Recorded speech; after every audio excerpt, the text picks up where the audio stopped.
From JBS Studios in Greater New York, this is the JBS News Update with Teisha Bader.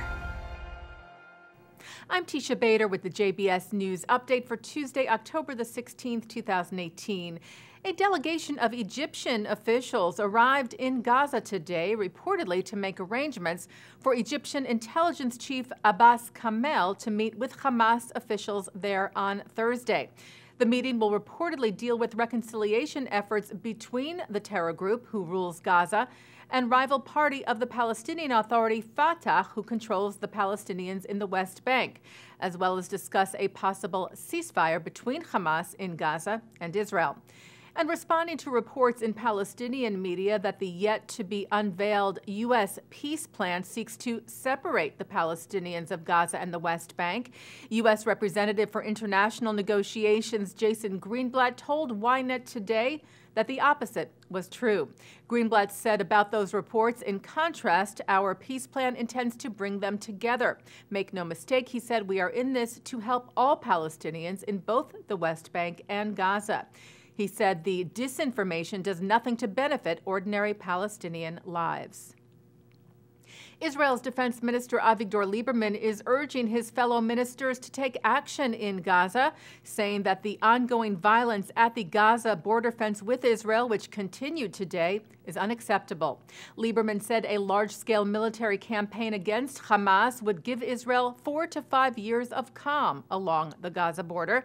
Israel's cabinet, of course, would need to approve any such decision.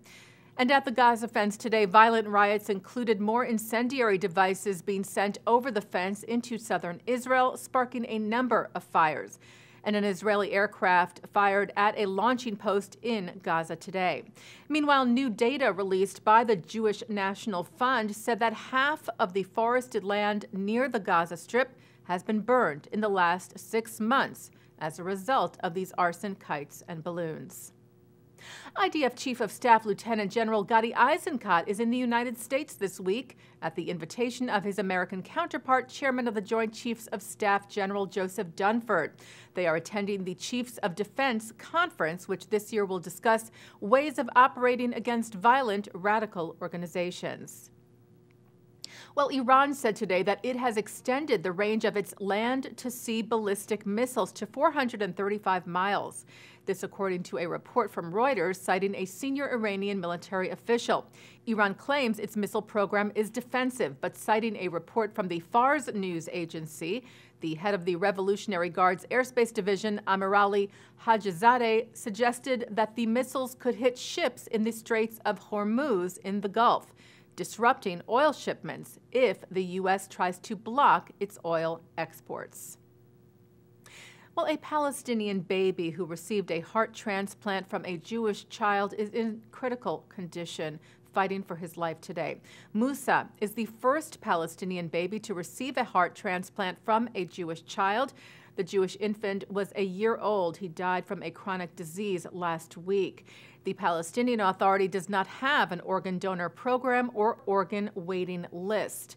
Chief surgeon at the Sheba Medical Center's Pediatric and Congenital Heart Surgery Unit, where the transplant took place, Dr. David Mishali, said the hospital was an island, an oasis of peace, where healing is the priority and everyone, regardless of who they are, is treated equally with dignity and respect. Today marks the 32nd anniversary of the capture and disappearance of Israeli Air Force navigator Ron Arad. On October the 16th of 1986, Arad and pilot Yishai Aviram were on a mission over Lebanon when their plane was damaged, forcing them to eject. Aviram was recovered, but Arad was captured by Lebanese Amal militants.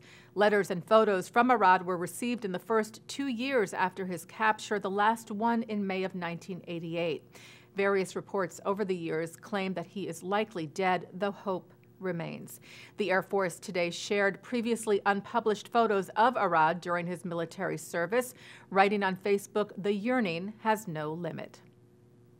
And the IDF Medical Corps sent its largest delegation this week to Bucharest, Romania, to take part in a massive international exercise in cooperation with the European Union, CISEM 2018. The group of 160 doctors, nurses, biologists, and other medical personnel, including a rabbi and a medical clown, joined soldiers and reservists who will simulate the setting up of an IDF field hospital in the event of a major earthquake. Delegation head Colonel Dr. Chagai Frankel said the operation strengthens cooperation between the IDF and the EU. A Jewish prayer book that belonged to Marilyn Monroe is being put up for auction. The late actress converted to Judaism in 1956, just before she married playwright Arthur Miller. The Siddur was published in 1922 and includes notations made by Monroe. It goes up for auction on November the 12th by J. Greenstein & Company on Long Island with a starting bid of $4,600.